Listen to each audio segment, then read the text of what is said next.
बिस्मिल्लाहिर्रहमानिर्रहीम, अस्सलामु अलैकुम everyone, welcome back to my YT channel. मैं हूं आतिफ़ा सिद्दीकी और अगर आप GIAIC के स्टूडेंट्स हैं और आपका भी एग्ज़ाम होने वाला है सितंबर की फर्स्ट वीक में, या फिर आप एजेंट फैक्ट्री की बुक को डिटेल में पढ़ना, समझना और सीखना चाहते हैं, तो भाई ये वीडियो सिर्फ आपके लिए ही है।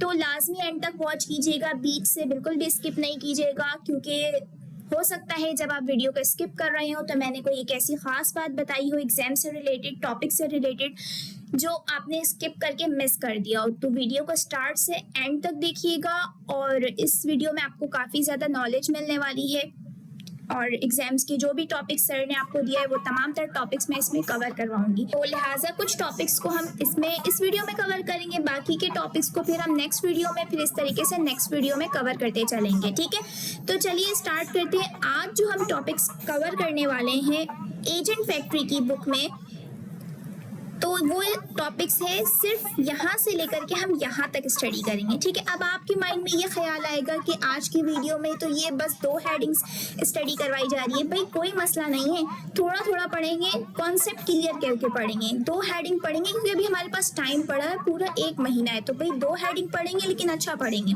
बेसिकली इस 2 हेडिंग के पीछे भी बहुत ज़्यादा कॉन्सेप्ट छुपे हुए हैं। तो इंशाल्लाह अज़्ज़ा वजल मेरी पूरी कोशिश होगी कि GIAIC के एग्जाम्स में, ग्रेजुएशन एग्जाम्स में मैंने जितनी स्टडी की है अब तक एजेंट फैक्ट्री की बुक की, वो तमाम तर नॉलेज जो मुझे समझ में आया है वो मैं आप तक डिलीवर करूं। तो चलिए आइए स्टार्ट करते हैं।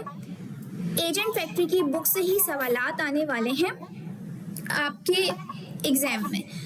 तो यहाँ पे हेडिंग है the role this book strain. अच्छा, हम सिर्फ रीडिंग करके नहीं निकलेंगे, हम पहले एक हेडिंग पढ़ेंगे, देन उसके पीछे का कॉन्सेप्ट समझने की कोशिश करेंगे कि इस हेडिंग के पीछे बेसिकली क्या कॉन्सेप्ट डिलीवर किया गया है। आज हम AI एजेंट फैक्ट्री का मॉड्यूल 1 सबसे पहला हिस्सा पढ़ रहे हैं। इस वीडियो में हम सिर्फ इतना कवर करेंगे व्हाई दिस बुक, हरारी के क्वेश्चंस, ये बुक किस प्रॉब्लम की सॉल्यूशन देना चाहती है। यानी आज भी हम किसी AI टूल की कोडिंग नहीं सीखेंगे। सबसे पहले हम ये समझने की कोशिश करेंगे कि दुनिया को इस बुक की ज़रूरत ही क्यों पड़ी। तो यहाँ पे हेडिंग है the question behind every title. Screen पर जो पहली इंपॉर्टेंट हेडिंग लिखी है वो ये है the question behind every title. सबसे पहले इसका मतलब समझ लेते हैं कि ऑथर कहना क्या चाहते हैं। आज AI की दुनिया में रोज़ नए नए जॉब्स टाइटल्स आते हैं, जैसे कि prompt engineer, agent builder, AI consultant और भी बहुत सारे जॉब्स। यानी AI इंजीनियरिंग, अब जैसे आप देख लें, ठीक है, AI कंसल्टेंट हो गया और भी बहुत सारे हैं बेशुमार। मैंने जस्ट आपको ओवरव्यू दिया है। ये सिर्फ अलग अलग नेम्स हैं, इन सब के पीछे एक ही डिसिप्लिन बेसिकली छुपा हुआ होता है और ये बुक वही डिसिप्लिन सिखाती है, यानी नाम बदल सकता है, स्किल्स सेम रहती है। अच्छा, अब इसकी मैं डीपली एक्सप्लेनेशन आपको इस तरीके से गाइड कर सकती है कि अब ऑथर सीधा एक बहुत ही फेमस हिस्टोरियन का जिक्र करता है। अच्छा, यहाँ पे मैं क्लियर करते चलूँ कि ऑथर जो है बुक लिखने वाले को कह रहे हैं, ठीक है। तो ऑथर ने जिस हिस्टोरियन का जिक्र किया है उसका नाम है युवाल नोआ हरारी। कुछ अजीब सा नाम है, अलग सा, ठीक है, लेकिन खैर चलेगा। तो ये दुनिया का मशहूर हिस्टोरियन और थिंकर है, ठीक है। उन्होंने एक बहुत ही इम्पोर्टेंट सवाल पूछा और ऑथर कहता है ये सवाल इस बुक की फाउंडेशन है। अब यहाँ पे ये भी समझ लेते हैं जो भाई हरारी साहब हैं, उन्होंने क्या क्वेश्चंस किए थे, उनके क्वेश्चंस क्या थे, ठीक है। तो हरारी कहते हैं हिस्ट्री में पहली बार इंसान को यही नहीं पता कि आज से 10 साल बाद जॉब्स होंगी भी या नहीं, और अगर होंगी तो कौन सी होंगी। सोचो ज़रा, पहले ज़माने में टीचर्स को पता होता था कि डॉक्टर्स बनना है, इंजीनियर बनना है, टीचर्स बनना है, तो प्रोग्रामर बनना है, तो फलां बनना है, तो ये बनना है, तो वो बनना है। तो वो वही स्किल्स सिखाई जाती थी उन्हें। लेकिन AI ने पूरा गेम ही बदल कर रख दिया है।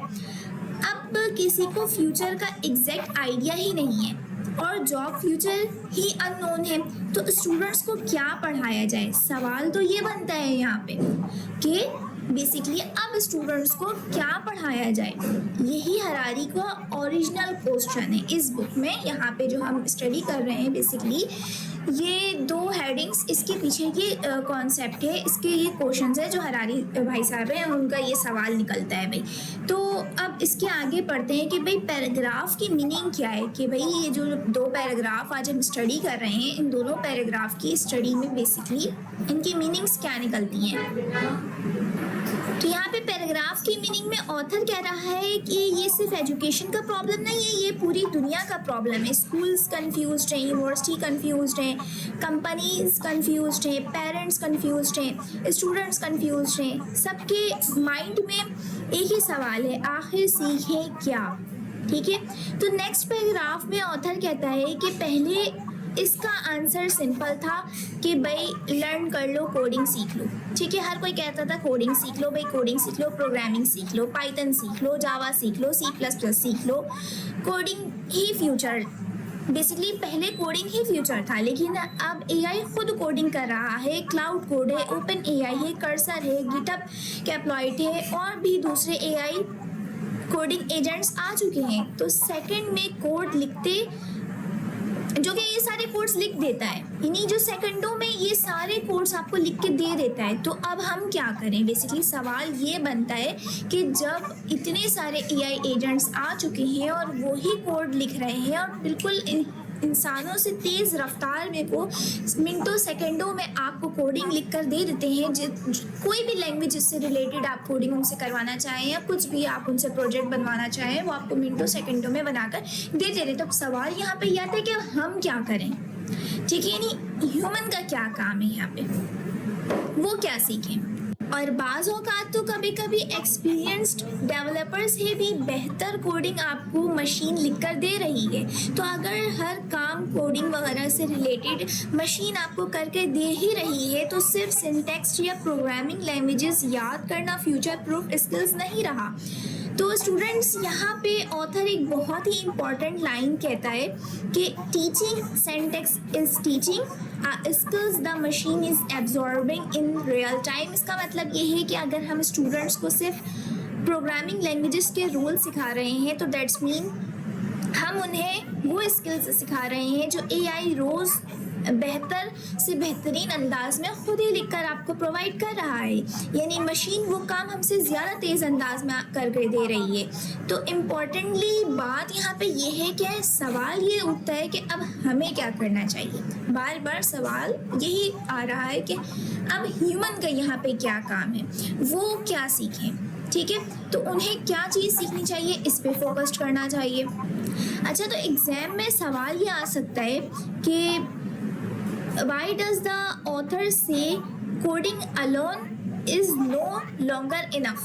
ठीक है, सवाल ये आ सकता है, यानी अब इस सवाल का ये मतलब है कि मुसन्निफ ये क्यों कहता है कि सिर्फ कोडिंग जानना ही अब काफ़ी नहीं रहा। ये सवाल पेपर में आ सकता है आपका, तो आप इसका जवाब ये देंगे because AI can now write code efficiently, so human value is shifting from writing syntax to defining goals, supervising AI and verifying results. यानी इसका आंसर उर्दू में मैं ट्रांसलेट कर देती हूँ, क्योंकि अब AI मौसर तरीके से कोड लिख सकता है, इसलिए इंसान की अहमियत सिर्फ कोड सिंटैक्स लिखने में नहीं रही, बल्कि सही मकसद तय करने, AI की रहनुमाई और निगरानी करने और इसकी नताइज की जांच और तस्दीक करने में मुंतकिल हो चुकी है। तो अब तक यहाँ पे युवाल नोआ हरारी के हर जॉब टाइटल के पीछे के असल सवालात के बारे में हमने डिस्कस किया और मैंने आपके साथ कंप्लीट गाइड आपको इस हवाले से प्रोवाइड किया और एक्सप्लेनेशन भी दी इसके। अब यहाँ पे ये किताब हरारी के सवाल का क्या जवाब देती है, इस हवाले से भी डिस्कस कर लेते हैं। नेक्स्ट पैराग्राफ में अब ऑथर सबसे इम्पोर्टेंट सॉल्यूशन देता है। ऑथर कहता है कि अब हमें सिंटैक्स लिखने वाला नहीं बनना है, यानी आप अपने स्टूडेंट्स को, अपने बच्चों को सिंटैक्स लिखने वाला नहीं बनाएं। ठीक है, अब हमें बनना क्या है, बनना हमें ये है कि एआई के ऑपरेटर्स बनना है, यानी मशीन्स को कमांड्स कैसे देनी है, मशीन्स को वेरीफाई कैसे करना है, मशीन को सुपरवाइज कैसे करना है, मशीन से काम कैसे लेना है, ये सारी चीज़ें हमें सीखनी है। यानी इसका डीप कॉन्सेप्ट हमें सीखने की ज़रूरत है। अलावा मैंने इस बुक में स्टडी किया था, वो भी मैं आपके साथ शेयर कर लेती हूँ। इस बुक में जो डीप कॉन्सेप्ट है ना, बेसिकली मैंने स्टडी किया था, ऑथर ने 3 वर्ड्स यूज़ किए थे इसमें, ठीक है। वो तीनों वर्ड्स का जिक्र मैं इस वीडियो में आपके साथ कर लेती हूँ। हो सकता है इससे रिलेटेड आपके एग्जाम में कोई भी सवाल आ जाए। तो ऑथर की वो 3 अल्फाज थे, इंटेंट, एग्जीक्यूशन और वेरिफिकेशन। अच्छा, ये 3 वर्ड्स पूरी किताब की फाउंडेशन है। यानी इंटेंट का मतलब है क्या बनाना है, और एग्जीक्यूशन का मतलब है बनेगा क्यों, और वेरिफिकेशन का मतलब है जो बनाना है वो सही है या नहीं है। ऑथर कहता है कि एग्जीक्यूशन एआई करेगा, इंटेंट और वेरिफिकेशन इंसान करेगा, और इस वजह से इंसान की इम्पोर्टेंस ख़त्म नहीं होगी, बस रोल चेंज हो जाएगा।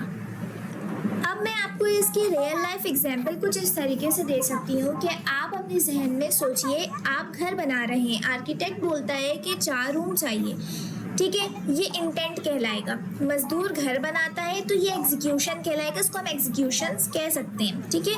इंजीनियर चेक करता है सब ठीक बनाया है या नहीं बनाया है, ये वेरिफिकेशन कहलाएगा। तो एग्जैक्टली इस तरह एआई भी काम करेगा। तो बेसिकली इस पूरी बुक का पर्पस ये निकलता है, ऑथर हमें अब फाइनली ये बताने की कोशिश कर रहा है इस बुक के ज़रिए कि ये बुक इसी नए रोल के लिए तैयार करेगी हमें। यानी आप कोडिंग रोबोट नहीं बनेंगे, अब आप एआई को कमांड देने वाले इंसान बनेंगे। एआई वर्कर्स को डिज़ाइन करेंगे, उनको सुपरवाइज करेंगे और वेरीफाई करेंगे। यही एआई एजेंट फैक्ट्री का असल मिशन है। तो बेसिकली स्टूडेंट्स, आज हमने जो कुछ भी सीखा, पढ़ा और उसके हवाले से डिस्कस किया, जो कुछ भी मैंने आपको समझाने की कोशिश की है इस वीडियो में, वो बस इन 2 हेडिंग से रिलेटेड ही है और इस बुक से रिलेटेड ही हमने डिस्कस किया है। और मैं उम्मीद करती हूँ कि आपको अच्छी तरह से समझ में आया है। अगर किसी तरह का कोई भी सवाल हो तो आप कमेंट सेक्शन में मुझसे सवाल कर सकते हैं। तो बेसिकली वीडियो की समरी ये है कि आज हमने समझा कि इस चैप्टर की फाउंडेशन क्या है, युवाल नोहा हरारी के क्वेश्चंस क्या थे, कोडिंग अलोन फ्यूचर क्यों नहीं रही अब, यानी सिंटेक्स और जजमेंट में डिफरेंस क्या है, इंटेंट, एग्जीक्यूशन और वेरिफिकेशन का कॉन्सेप्ट हमने क्लियर किया, और एआई एजेंट फैक्ट्री किस प्रॉब्लम को सॉल्व करना चाहती है, इस हवाले से आज हमने बात की है। और इंशाल्लाह नेक्स्ट वीडियो में हम इस पेज के अगले हिस्से को कवर करेंगे, यानी teaching ads plus 3 levels plus the real maps of this book, यानी डिजिटल एफटीई क्या होता है, एआई नेटिव्स कंपनी क्या होती है, फॉरवर्ड डिप्लॉय इंजीनियरिंग एफटीई क्या होता है, और ये बुक आपको किस करियर तक ले जा सकती है, इस हवाले से हम डिस्कस करने वाले हैं। ये पार्ट बहुत इंपॉर्टेंट है क्योंकि यहीं से पूरी रोड मैप आपके लिए शुरू हो जाती है। बेसिकली आज हमने एजेंट फैक्ट्री की बुक से जो टॉपिक है roles we are training for, तो इस टॉपिक की 2 हेडिंग को हमने आज बहुत डीपली स्टडी किया है। और इंशाल्लाह जैसे कि मैंने बताया कि नेक्स्ट वीडियो की टॉपिक क्या क्या होंगी, तो इंशाल्लाह मिलते हैं नेक्स्ट वीडियो में। जब तक के लिए अपना ख़ास ख्याल रखिए। अल्लाह हाफिज़।